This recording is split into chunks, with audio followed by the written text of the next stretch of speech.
reaction show.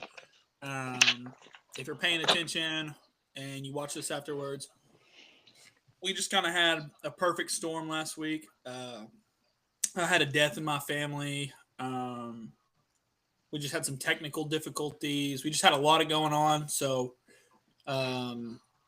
sorry about that. But here we are again. So we're gonna quickly go over week 12.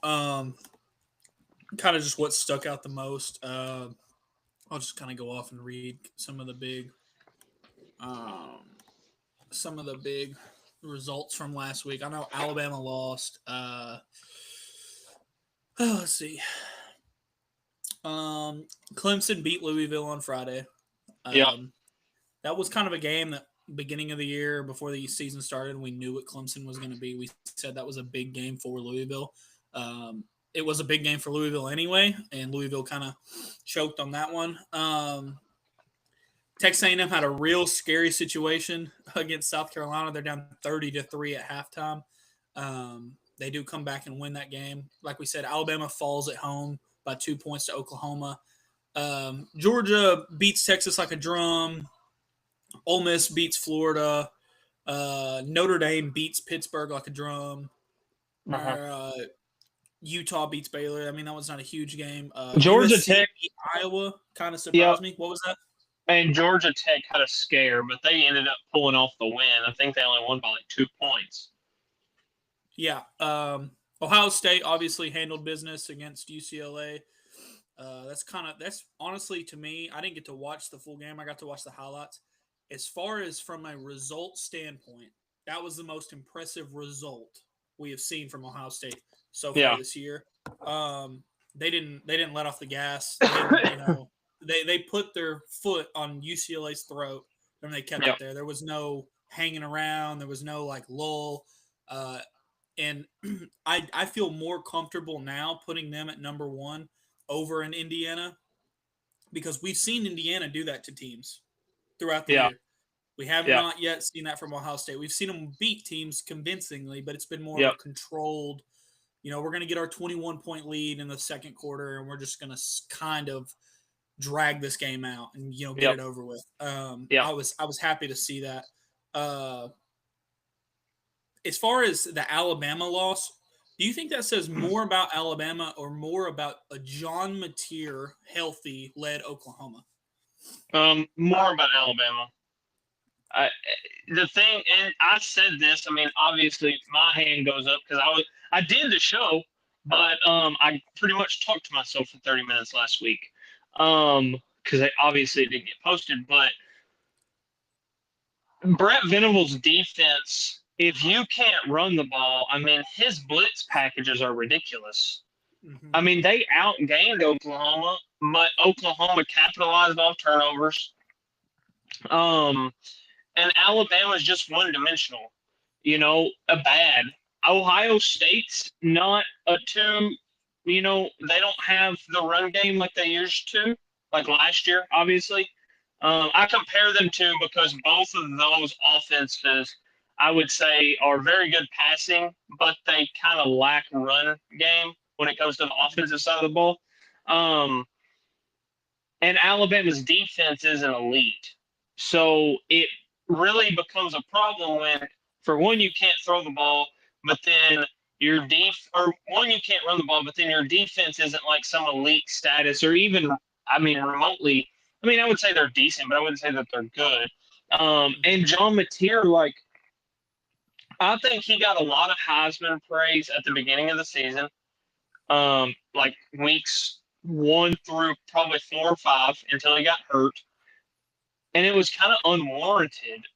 He was playing good, and I was high on him. That's another thing. I was super high on John Mateer. I thought he could be the next Cam Ward because that's what he did at Washington State. But he was never that, and people kind of touted him as a Heisman favorite or a Heisman frontrunner or could be this or could be that. And I think it wasn't really I don't think – would you put him as a top 10 quarterback in the nation? Probably not. He would be around 10 probably, but probably not cracking the top 10. I would agree. I think Haynes King at Georgia Tech is better than he is. Yeah. I mean, so that's what I mean. Like, you would have to struggle to put him at 10 is what I'm getting at. And a lot of people coming into the season, even through week 5, thought that he was a top 5 quarterback. But he's not. And that's kind of been the word around pretty much all of college football is there an elite team? I mean, I say Ohio State is, because we literally just seen what we're witnessing right now. We just seen it 2 years ago with Georgia, where they won, and then the next season coming back on their back-to-back year, they were drumming everybody, exactly like Ohio State is, except I don't like saying this, but the more I do the podcast and the more I listen to like outside sources and like just listen to college football, it really is Ohio against the world. Like, I know you're going to laugh at that, but like, really, dude, like, we have to do so much more just to gain respect from like the national media standpoint. But what Do you I'm think getting that's at, a result of the Big Ten being down this year? Just from the middle of the Big Ten being down? Kiss my ass. They're not down. They are. They are down. I think okay. all of Hear me out. college football. Y'all have the teams that y'all thought were going to be good, right? Yep. Oregon, Yep. USC, Illinois, Indiana was a lot better than a lot of people expected. Yeah. But on your schedule, on Ohio State's schedule, yes, really only had Michigan, Illinois, and Penn State. Yep. And Penn State's bad. And then you got those bottom tier teams. So do you think it's a result of the Big Ten being down as far as from the middle of the pack? They aren't what they were last year.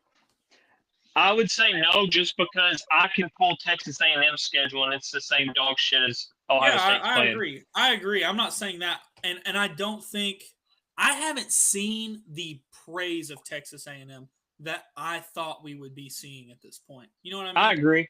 Yeah, I've seen the praise of Texas, which is crazy to me. Yeah. But I haven't seen A&M. It's really weird because – and my only pushback on that scenario specifically is Texas A&M has struggled to beat teams that they shouldn't have.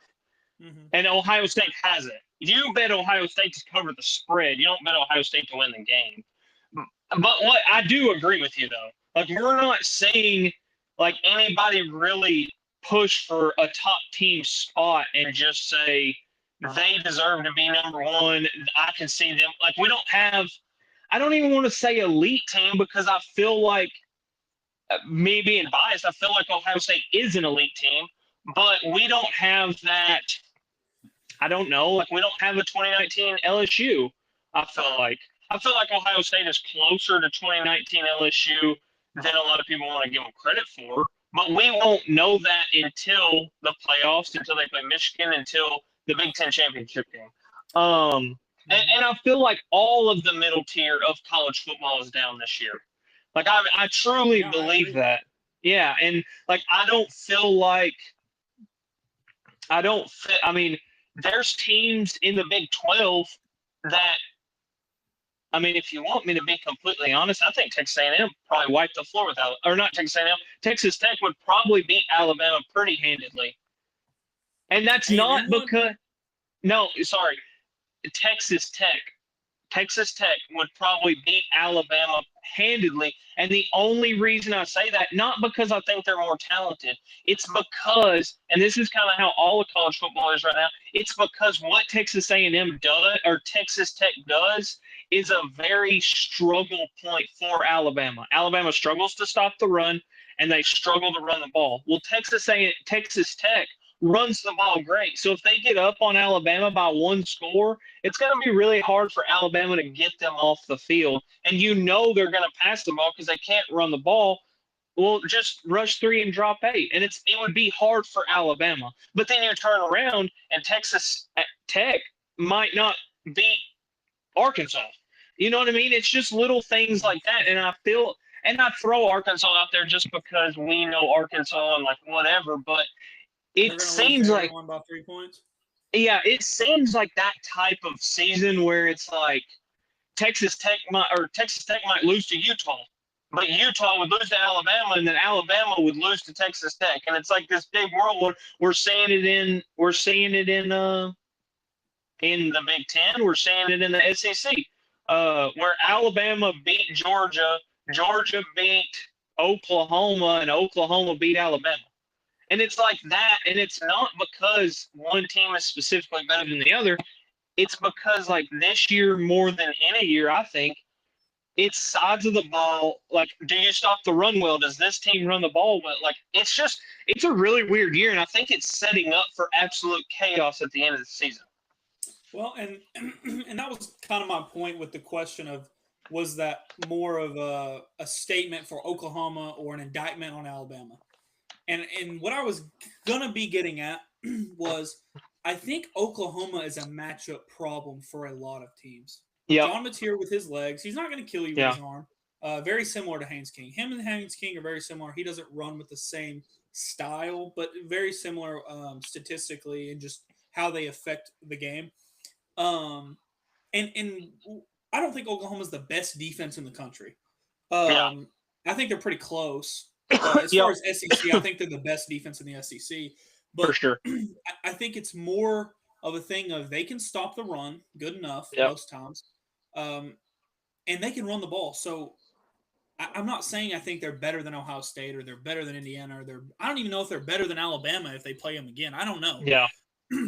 But I think Oklahoma is a playoff team. They still got to play LSU, which is going to be a weird game for that. That's going to be a hard one for them. And don't sleep on this week. I think they could lose this week. I really do. Yeah.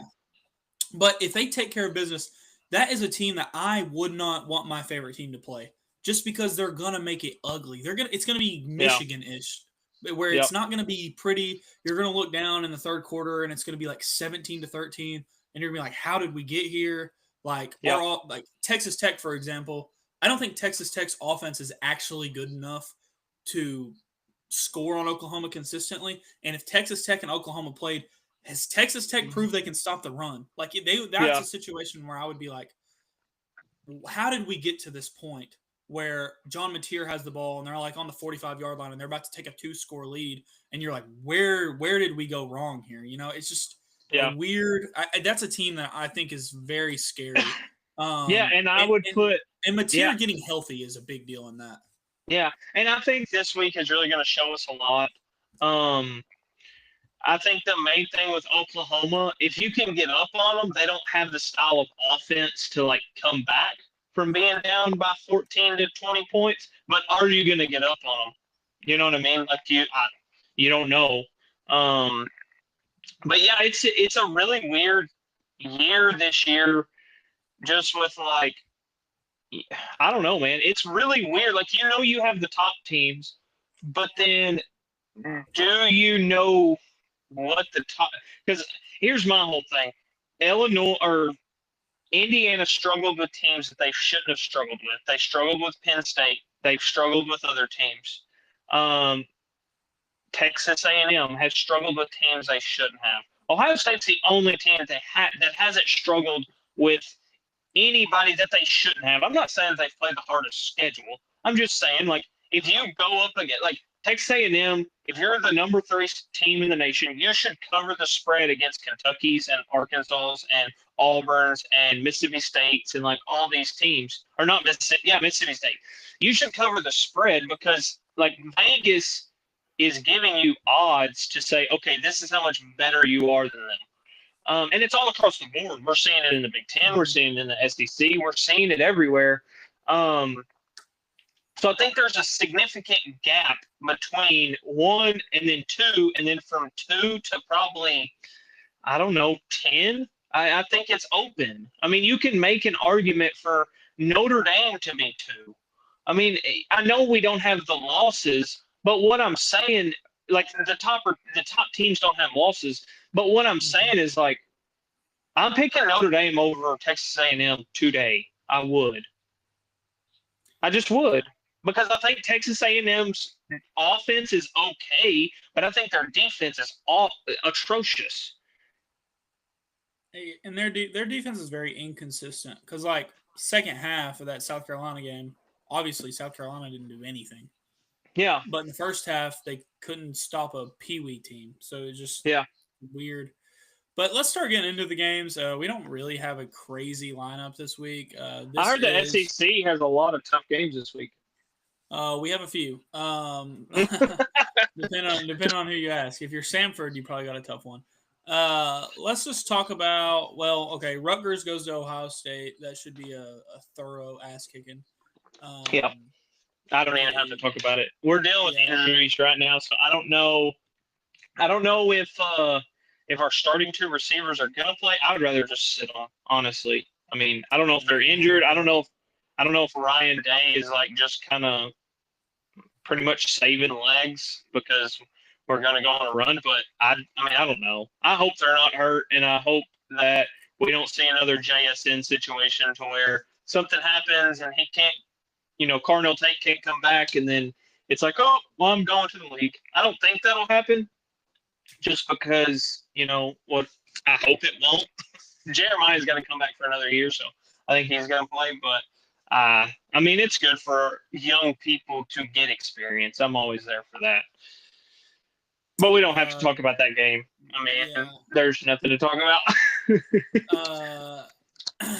11 o'clock ABC in Norman, Oklahoma. Bo Perbula has been upgraded to questionable today as the Missouri Tigers travel on the road to play the Oklahoma Sooners. Right now, this line sitting at 6.5 Oklahoma's way.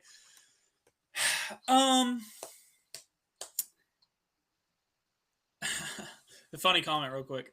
Aaron Hogue said, Big Ten so deep you can sit your best two receivers in a conference game. I mean, here's my never mind. Sorry. That's a tangent that we'll have to go down like after the end of the season, just because like there's not a gap anymore. I hate to tell people, I really do, but there's no longer a gap. For the longest time, SEC fans were like, oh, well, we win the national championship every year, so we're the best. Okay, well, you haven't even been to one in the last 2 years. Well, then it changes to, well, we're just as deep. Well, go play an extra conference game, which means half your conference is going to have another loss, and you're going to bump down the fucking schedules. And then you want to say, well, we get more 5-stars. The Big Ten is scheduled to get more 5-stars this coming up draft class, or this coming up recruiting class than the SEC. And then again, I would bet a whole paycheck on it that the Big Ten has more first-round draft picks and more draft picks all over the board this year. So what makes it better? Tell me what is better about the SEC besides people just saying, well, we're better. No, you can't just say that anymore. Because you can't struggle against crappy teams. I mean, okay, so does that mean everybody's the same and you don't have elite teams? No, I'm saying the product's more fun. Just in general. It's more fun. But that's okay. Yeah, I mean, you can say that. You're a Hogs fan. I don't want to watch Minnesota Northwestern just as much as I don't want to watch Kentucky, Mississippi State. But listen, I'm not saying we're a better conference. I'm just saying it's not light years above like it used to be. And I'm 1,000% here to say 5 years ago, the SEC was way better. It's not like that anymore. Just admit it and we'll move on instead of like still arguing the point because it's not true anymore. Sorry. Okay, let's move on to the games real quick. Missouri at Oklahoma. This is a game that probably, when did Bo Perbula get hurt? Like week 3-4 weeks ago, like a month ago. Yeah, about a month ago. I hate to say this, prior to Bo Perbula and John Mateer both getting hurt, I would have said without a doubt Oklahoma, and then John Mateer, once he did return, I would have said without a doubt Missouri. Yeah. Now I don't know. I think Missouri is going to lose. I think Oklahoma is just they got more to play for. Their quarterback is definitely healthy now. They're coming off a big win, which is kind of scary. But I will say this about Oklahoma. Oklahoma's schedule is severely underrated. Yes. They've played a lot of good teams this year. Yeah. And they have not had that hangover from winning yet.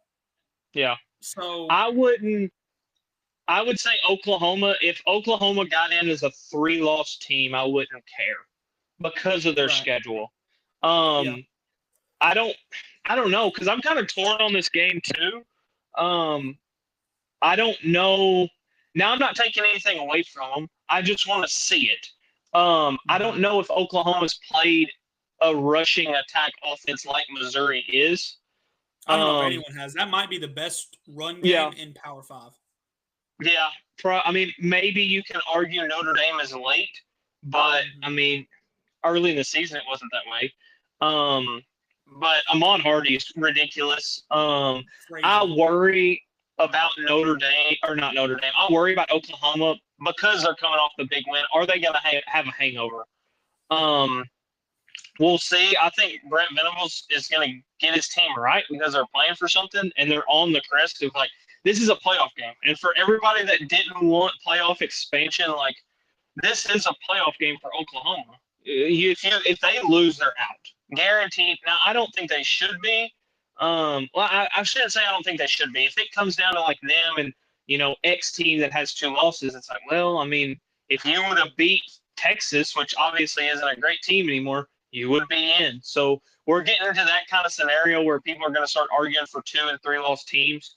Oklahoma would be the only one that I could say and be like, you know what? Like, I don't really care. They did play a tough schedule. Mm-hmm. I think Missouri could win this game. I don't know what the spread is. I think it's like 9.5, maybe, or 6.5. yeah, it's went down. I would take Oklahoma to win, but Missouri to cover.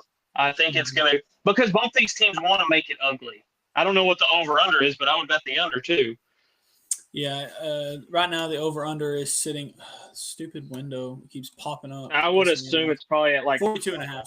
Yeah, I was gonna say somewhere in like 35 to 38 range, but yeah, I would bet the under for sure. I mean, I just think most of these teams want to make the game ugly. They want to keep their defense on the field, and Missouri has a decent defense, but I wouldn't say that they're elite. I think they're good enough to stop Oklahoma because Oklahoma's offense is atrocious.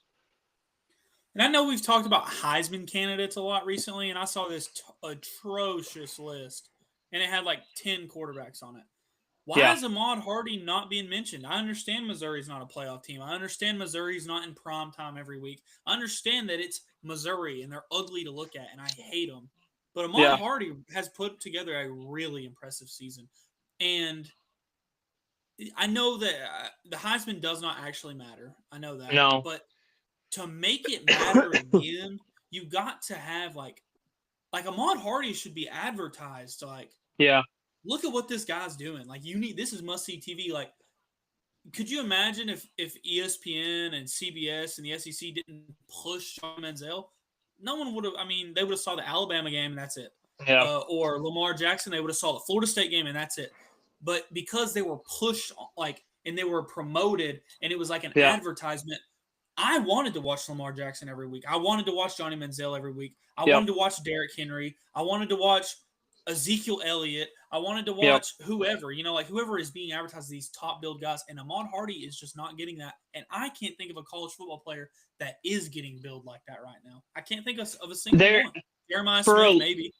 Yeah, and really Jeremiah and Julian, like they had games, but all the quarterbacks that were looked at for Heisman, like Mendoza, he kind of had a choky game after he got started mentioned for Heisman. Julian saying last week, he had like 7 incompletions, which wasn't good. He didn't throw a touchdown. I mean, I could use the excuse of, we didn't have his top 2 receivers. Well, guess what? That also is not good for you in the Heisman race either, because like when you only putting up numbers because you have 2 first rounders.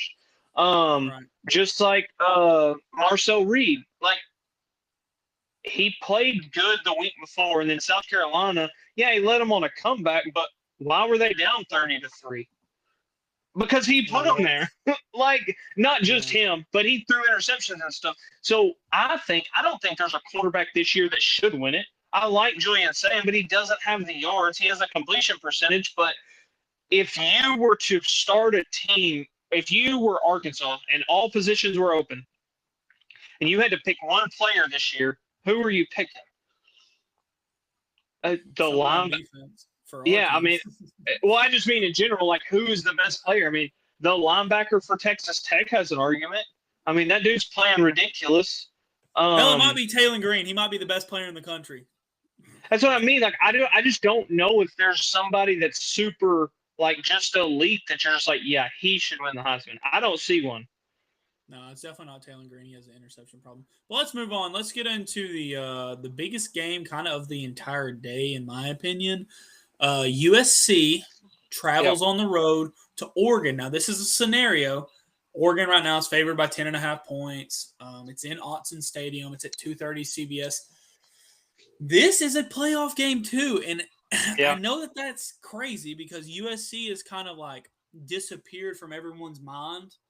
Yep. USC's top 15 in the country right now. They're kind of knocking on the door of the playoff. This is a huge opportunity for USC to go on the road, and if they beat Oregon, they're square in that talk. And I don't know how you would put an Oregon over them if it got to that point. You know what I'm saying?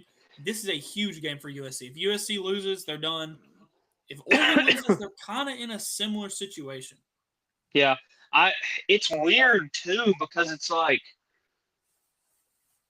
if USC wins, that means Oregon would have 2 losses, USC would have 2 losses. So it's like I think they should – I mean, I don't know, man. It's tough because Oregon hasn't really – they've played some teams because here's my whole thing. Like, how much credit are we giving them for the Penn State win? Like, you know, because that's a tough – it's weird. We haven't seen it in any other scenario in college football this year. I mean, I don't know. Does Penn State suck ass right now? 1,000% they do. But they did go – to the end of the game with Indiana. Are we giving Penn State credit for that? Or are we taking that out on Indiana? I mean, either way you hold that, I don't really care. Going into that game, Penn State was like, what, the number 3 team in the country, I think? Now, that's where with Oregon it's tough because at the end of the day, going into that game, it was a big game because it was a whiteout. Well, and it was NBC and exactly the top 10, and and I will say the game itself fit the billing. Went to overtime, a lot of big exciting plays. Penn State just fell off the map after that. So Oregon doesn't have a signature win. What would their signature win be? Illinois? I mean, I guess Illinois is ranked now, so that would be their one signature win. I mean, I don't know. And it's so hard because I don't have it right here in front of me, but it would be tough for me to put in a 3-loss team over a 2-loss team, especially from the Big 2 conferences. Because to me, it's like, okay. But what would you value more? Would you value a 3-loss Oklahoma or a 2-loss Oregon? I mean, that's tough for me personally. Yeah, I just take – then you take in losses. Like Oregon's 2 losses would be against the number 2 team in the country in Indiana, and then the number 10 to 8 team in the country in USC.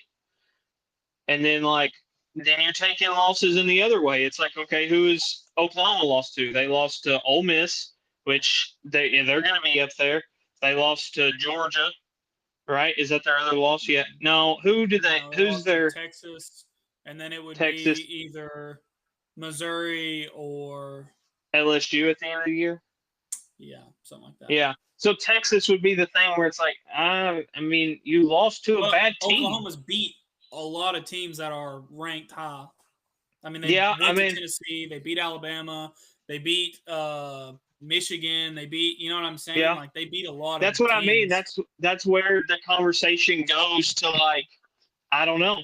And that's I think who you beat should be more important than who you, unless you lost to, if you lose to, if Ohio State loses to Rutgers and then loses to Michigan, and then it's between Oregon and Ohio State, okay, I can see a conversation on that. But if Ohio State only loses to Michigan, let's say they had another loss to whoever. Yeah. And I mean, then it would be about who you beat, and I wouldn't, you know what I mean? I wouldn't fault you for losing. I don't know. It's going to be a weird conversation because something's going to happen in these last 2 weeks to where we're going to be comparing Oregon and BYU or, Oklahoma and Utah or Miami or, Oregon or USC or, It's Michigan weird even. because ESPN has the what's it called? The FPI. Is that what it's called? Oregon's the number 3 team analytically to them, to ESPN.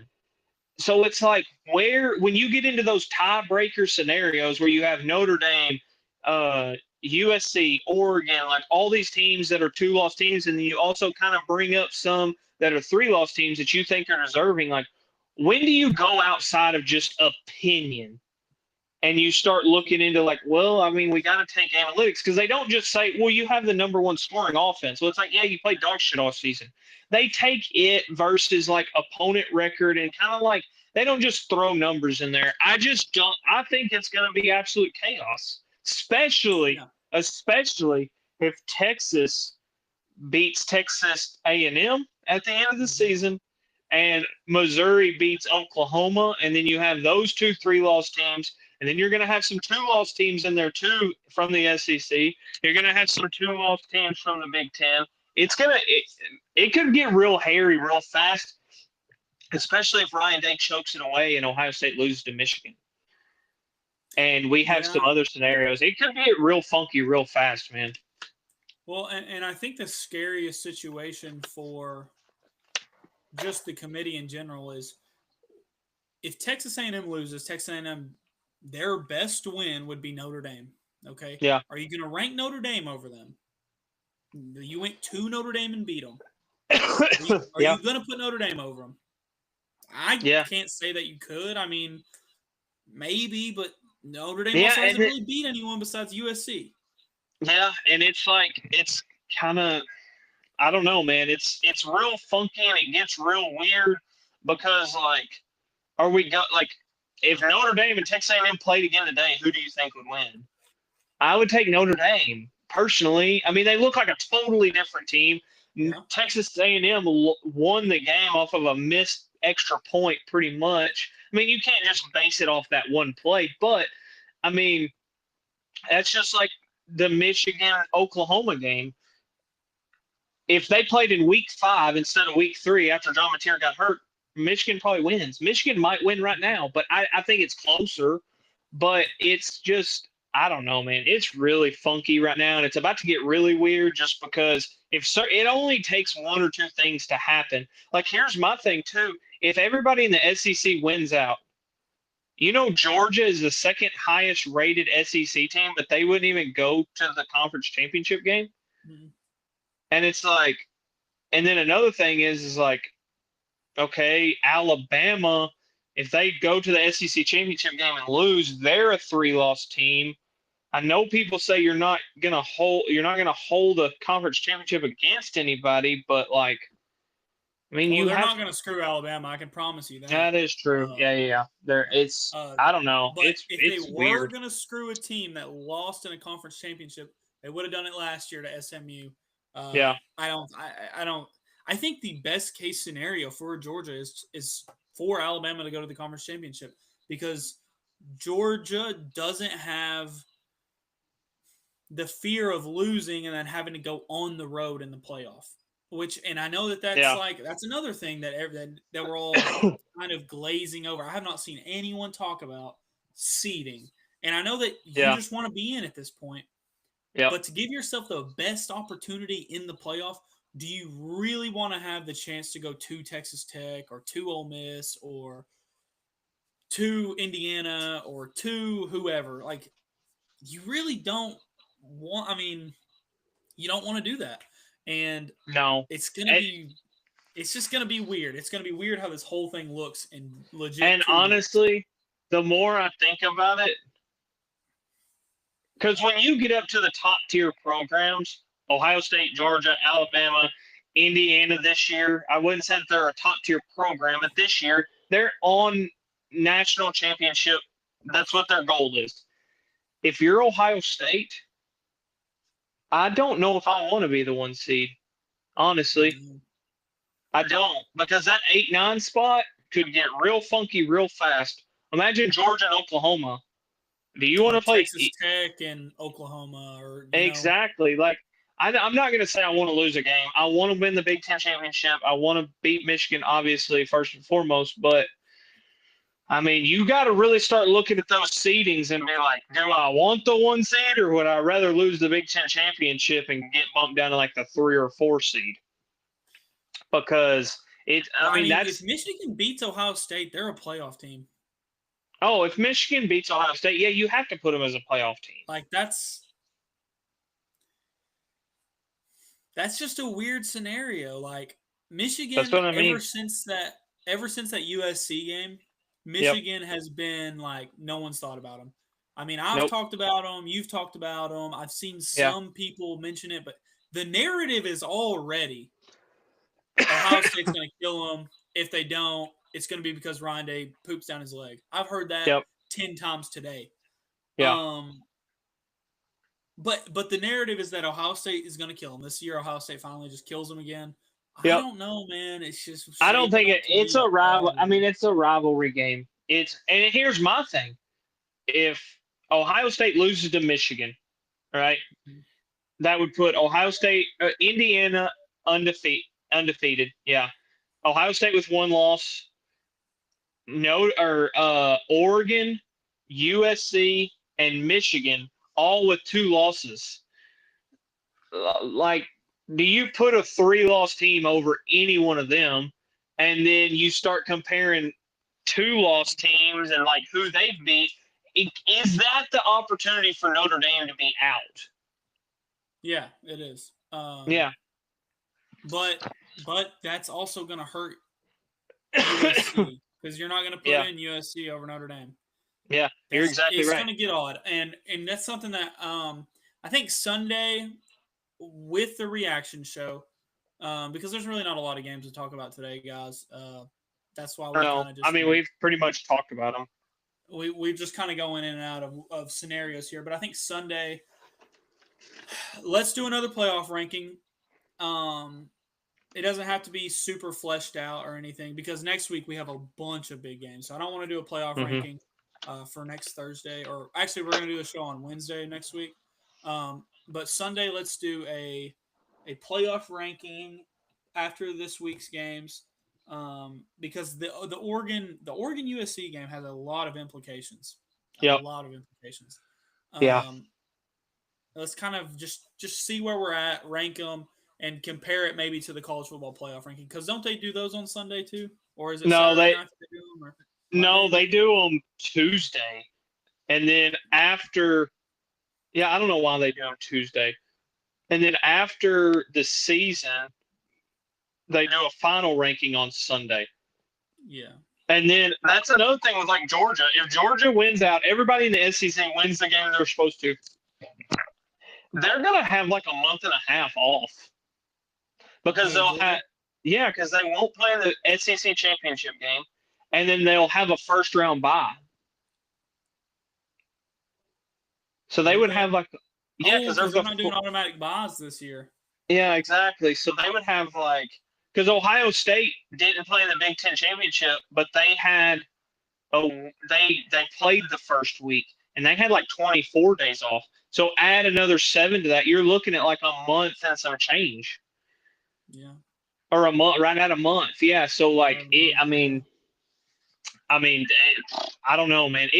I think it could get really weird, especially because you still have like Georgia Tech. I mean, Georgia Tech's a one-loss team. If they, God forbid, they beat Georgia at the end of the season, that would be nuts. That would cause havoc on every standpoint because then Georgia would have 2 losses, and you're like, okay, yeah, Georgia's not a bad team, but who have they beat? They beat Ole Miss, but then like you go in this big whirlwind of like, they don't. I don't know. It could get really weird really fast. Well, I'm excited for it. I love chaos with the committee, and more importantly, it makes the regular season mean more. I'm a regular season purist. I do enjoy the postseason. Don't get me wrong. Yeah, postseason's the cherry on top. I love the chaos right here. And, and for all it's shaping up that way. Yeah, and for all the people that were like, and I know, I mean, me and you listen to him all the time. Josh Pate didn't want expansion. I think there could get to a certain point. Like the Big Ten's talking about doing 24 teams. I think that's ridiculous. I think we could go up to 16. I would be fine with that, but I really like 12. I think we should get to the automatic bids instead of doing this like all at large bids, because I think that's a little ridiculous because especially if we don't have out of conference games, then you can just say, well, this conference is tougher, so we deserve more spots. And that goes for the Big Ten, too. I mean, I'm not just saying the SEC. That could be the Big 12. I mean, that team's the Big 12 is just tougher, so we just have to give them more spots. That's why I like the automatic bids. I could see us going to 16. I would be fine with that. But if we were still at 4, or God forbid we were still at 2, this Oregon game wouldn't matter. Nobody would care about Georgia Tech. Nobody would care about Oklahoma anymore. I mean, this would be a season to where like there would be so many teams that nobody cared. Alabama would be done. Georgia would probably be done. A lot of teams. We wouldn't be. I think it makes it to where now you worry more about that 15, 16, 17 spot and like 2-loss teams. And this year, especially, you have a lot of 2-loss teams. And like we talked about earlier, you have some 3-loss teams that could make a push too, depending on if certain things fell a certain way. And as an Arkansas fan, don't get me wrong. As an Arkansas fan, I prefer the at-large. Don't get me wrong. As an Arkansas fan, I'm going to say this, that benefits Arkansas.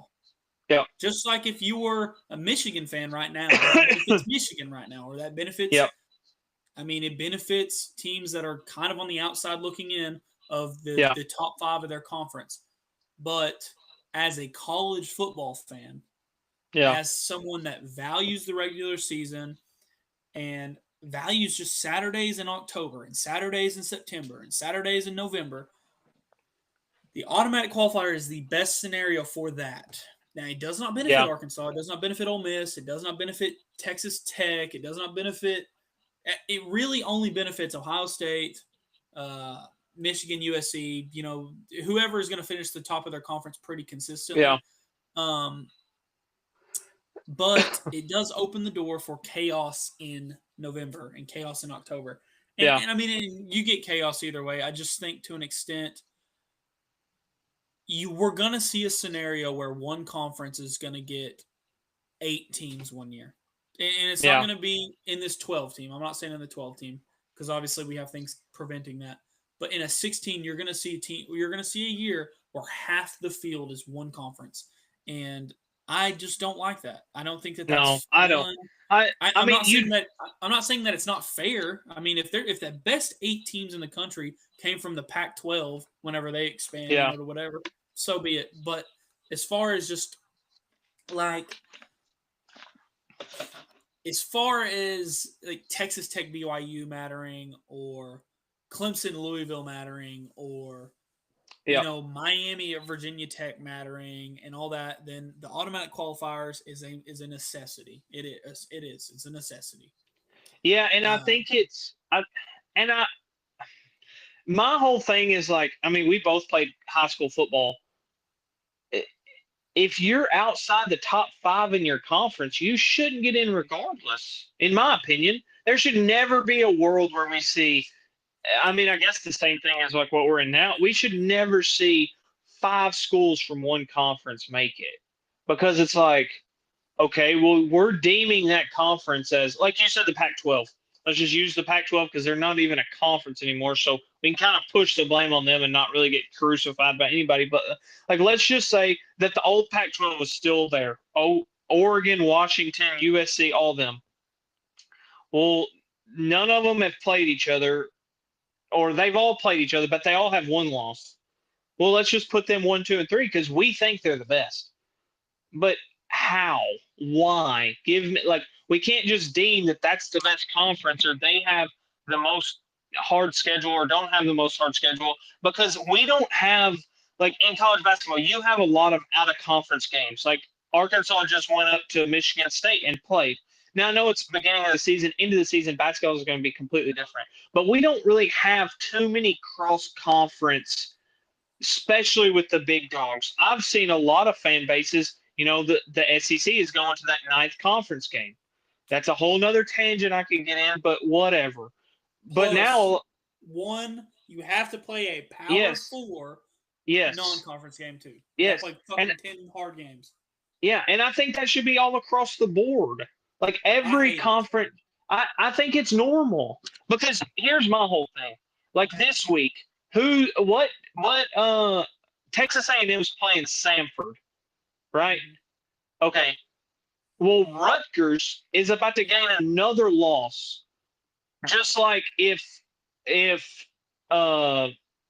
Texas A&M had to play Kentucky, right? That's another loss. USC is about to gain another loss. All these teams in the SEC that don't play that extra conference game, it makes it to where the conference has one less loss because there's no way in hell Texas A&M is going to lose to Samford. There's no way in hell that all these other teams should lose to their out-of-conference games, especially if they're scheduling teams like Samford or Citadel or Old Dominion or like that's where it becomes a problem because Big Ten teams, and I use them because we play night conference game, and I can rattle off teams like Northwestern's going to gain an extra loss. All half of the Big Ten is going to gain an extra loss more than the SEC because we play an in-conference game, and I don't care how hard you think it is. Nebraska, Penn State, Minnesota, all those teams would wipe the floor with Citadel. All those teams would wipe the floor with Samford. All those teams would wipe the floor with Old Dominion. Like it's not even compared to the same thing. And like that's where the argument for me is like, okay, well, you're saying that this conference is better or that conference is better, but we're not even on the same playing field. Because if Arkansas had to play Georgia this coming up week, well, they're playing Texas, but and Arkansas is not the one that did it. Arkansas is fine. Like they played Michigan or not Michigan. They played Memphis, which is a good out of conference schedule. Notre Dame, like which I know you hated that. I wouldn't have scheduled a season like that. But like you take, like Georgia's done with conference games. They don't have another conference game at all. Which is like, okay, so you get to pretty much be done with the season. And I know Georgia Tech is good this year, but 4 years ago they weren't good. And it's like, okay, so you're pretty much, you've rode in your conference games. Like you're good. You don't have to play anymore. And now you're playing bullcrap for the rest of the season. And that's where I think it becomes a problem is because it's like, why schedule it late in the season? Schedule it early. Don't schedule Citadel in week 8. Schedule them early. If you want to play them early. And that's the thing for me to where it's like, why don't we all play non-conference games? Because we're just deeming that the SEC is better? Like, why? I don't understand why it matters, to be honest. Like, I really don't. Like I understand, like, if you're looking at statistical numbers of, like, okay, well, Rutgers went 5-7, and then in, Arkansas, well, not Arkansas, Mississippi State would be a good one. I think they're somewhere around that. Mississippi State went 6-6. Yeah, okay. If Mississippi State played Georgia, or if Mississippi State played Kentucky, or Mississippi State played whoever, yes, they have a better chance at losing. I understand that, but yeah, I mean, really, it doesn't matter. Northwestern got their ass whooped at Tulane. Yep. Old Dominion beat Virginia Tech. Like to me, that just is such a minute point. I guess. Like I don't. But then why does it matter to not? I don't think they should have. I wouldn't have if I was them. But why? Disagree with it. Yeah, but why is it? Why should you? Well, I mean, why if you're the toughest conference, then you should play the. It's not about being the toughest conference. The Sun Belt shouldn't play 9 games if they don't want to. You know what I mean? Okay, so that's what I'm saying. Like the only reason they're bumping to 9 games is because I think every other conference plays 9 games of conference games. So it's like they're the one conference that doesn't do it. I just don't know why it matters. Like I don't. Who cares? Like I understand why other people care, but like the only reason I could see from the SEC's perspective why you would do it is if you were guaranteed more playoff spots, but really, like it doesn't do you any good, and it to me it's just a minute point. Ohio State's not going to lose to Rutgers any week if they played 10 conference games. If they played 8 conference games, they're not gonna lose. No, you're a that's what I'm saying. Like, yes. Once you're at the 5-7, 6-6, 7-5, 8-4. To 4-8 mark, it doesn't matter. Where it comes into play at is when you get to with the we beat a ranked team. Well, when the ranked team is ranked like 20th, and like Texas is now, Tennessee is now, Illinois is ranked now. That's where it comes into effect because does Illinois have a more probable chance to lose to Northwestern or Minnesota, or does Tennessee have a more probable chance to lose to fucking Citadel? Like, that's where it comes into you're effect right about because that. But that's where it comes into but what does that matter? What does that? because Who cares? because when a team like I don't even know who Illinois plays this week, but say they lose to Northwestern. Well, that's a fourth loss. They're definitely out of the conversation of being a top 25 team. Well, when the SEC doesn't play that ninth conference game, well, then that's half the SEC that has one less loss than every other conference, and you get the opportunity to rank them and say, oh, well, Georgia beat the number 25th ranked Tennessee team, so that's a top win. It's like, no, it's not a top win because they shouldn't be ranked. That's where it comes into effect. And like I said, next year, we might not even talk about this. This might be a minute point that doesn't matter, but you can't say, oh, well, we're just better so we don't have to play as many conference games. Well, yes, on the SEC spot, I don't like, think it doesn't anyone's matter. saying we're so much better we don't have to play as many conference games. I think it's just okay. The SEC was a 12-team league for a long time. Yeah. And then they were a 14, and it just matched so better, and they never changed it. I don't think it was ever a conspiracy to mess with the Big Ten. I don't think that. I really don't. You know what I'm saying? No, I'm just saying, I'm not saying it's like directly against the Big Ten. I'm using the Big Ten schedule because I can't just go through the ACC or the Big 12 and just name off teams like that. I'm only using the Big Ten for that scenario because I know every team in the conference. Because I want to say every other conference plays non-conference games. And if there's one conference, we're the Big Four now, and we all fall under the umbrella of the NCAA, everybody should be on the same playing field. Just like I've heard from multiple fans from Texas and Oklahoma, well, if we have to play a ninth conference game, we're just not going to play Ohio State and Michigan this year. That's stupid. We should play them if we're already playing another hard game. Well, how is it hard if you're playing Kentucky or Arkansas? They're bottom of the barrel in the conference. It's the same thing as Rutgers. And and that's where I'm getting at is like, well, you can't not play a ninth conference game and say you played a hard out of conference schedule, but then Ohio State's doing the same thing. They're just playing 10 Power 4 teams instead of 9 Power 4 teams, or 12 and 11. Like that's where I'm getting at is like, I know what you mean. Like, Ohio State's going to beat Rutgers if they played 5,000 games and then played Rutgers. I think it gets to a point to where when it comes to conference standings and it comes down to like probably like 15 to 25, if all the Big Ten teams gain an extra loss, or half of them gain an extra loss versus the SEC, and the Big 12 does the same thing, the ACC does the same thing, it's a way to prop up those teams that probably shouldn't be ranked to say, well, Georgia has a top 25 win, or Ole Miss has a top 25 win, or something like that, because they have one less loss is where I'm getting at. I understand. And I was reading Aaron's comments, but he says Northwestern worse than a lot of G5s. That's, I mean, yeah, okay. Maybe not a lot. They're definitely worse than Tulane. I mean, that's the same thing as Arkansas being worse than Memphis. Like, we can't, yeah, it's.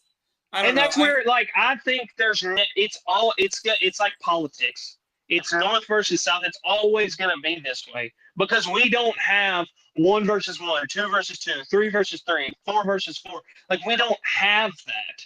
So it's never going to be settled because there's always new criteria to pull.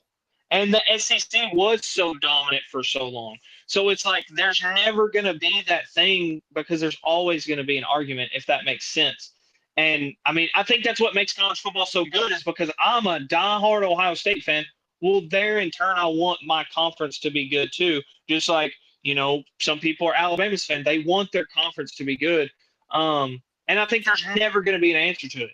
I guarantee you the exact same time next year on the exact same day, week, everything, we might be having the exact same conversation. Like, it's never. I'm ready for this conversation to be over with. I'm tired of it. It's never going to end. It's college football. That's how it always has been. Because you know who I'm a fan of? Arkansas. Yeah. You know how much I care about everybody else? Zero. That, and I the mean, only like, reason I bring it up is because as an Ohio State fan, it's always brought up. Well, y'all haven't played anybody. Y'all just played dog shit all year. It's like, okay, well, who has Texas A&M played? Well, they're the conference is harder, so they have played people. It's like, no, you can't just say that. And that's what it we is. got Aaron's wife says, "Roll Tide." That's I forget you. God, I have. Did they play this year? Did Alabama and Ole Miss play this year? No. No, They lucked out. Because I somebody know. would be sleeping on the couch, and it'd probably be Aaron. But Yeah, I mean, I would but sleep on the couch if no, I Randy do was a think it's a Michigan fan. fun conversation. I do think that on both sides there is just ridiculous people arguing. Yes. Like, Yep. no, Michigan would not win the SEC. No. Okay, would Ohio State win the SEC this year? Yeah, I would say so.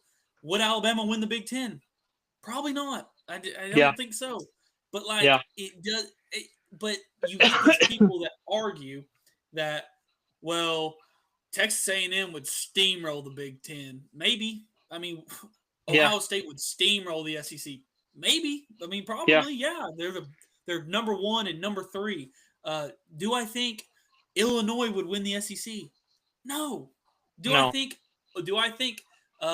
Texas would win the Big Ten? I don't think so. I don't.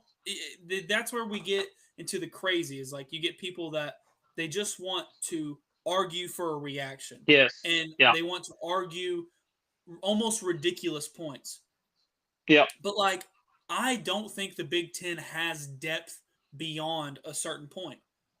I think the SEC has 3 real bad teams, but I think the rest of them are a lot closer.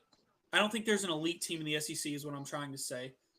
But I think the 12th team in the SEC is probably the 7th best team in the Big Ten, 7th, 6th, somewhere in that. But I don't think that's something that's like, raw, go SEC. Like, I don't, you know what I mean? Like, I don't think it's, I just have never got behind that argument. What I hate as someone that is a fan of, I do watch more SEC football. Oh yeah, I mean that's. I think everybody does. Everyone in the country watches more SEC football. That's okay. I think it's a thing of like either you're hate watching it or you're like, oh well, Texas A&M can't lose this week or it'll make the SEC look bad. And I hate that too because I want to cheer for the bad teams. I want to cheer for South Carolina, beat A&M. You know what I mean? Yep. Like, and I think that's where we lose a part of the game with these arguments. Yeah, and it's weird too because like I'm always down to argue just because I'm in enemy territory and like I keep up with college football. I love college football. I keep up with statistics and this and that and recruiting and draft picks and all that. And I think I get passionate about it because for so long it wasn't this way. The SEC was light years ahead. They were deep, top to bottom, and you couldn't argue it. We had Ohio State and Michigan and Penn State every once in a while. So it was like, well, yeah, you're right. It's definitely harder to play in the SEC. Now it's like it's closer and the goalpost moves. And I think that's why I get ramped up about it is because it's like it was here, and then like we got here, and now it's here. And then we got here, and now it's over here. It's like, well, you got it. Like, let's keep things equal. Let's have a civil conversation. And you're right. Like, there are way too many people from probably all conferences that they act like you can't compare games because that's transitive property. Well, it's not transitive property this late in the season. And I mean, yeah, you can get it a transitive property. I mean, but let's just like that's a whole other conversation. But it's like one of those things to where like you can't just choose to compare one thing, but then also not choose to compare another and act like it's like, well, it's just because. Like I brought it up a few weeks ago, and I brought it up jokingly how Indiana's game with Notre Dame was closer than Georgia's game with Notre Dame. So what does that mean? Well, why was that game closer, Mason? Onside kick and just, I mean, Thank Georgia. you. That's I don't know.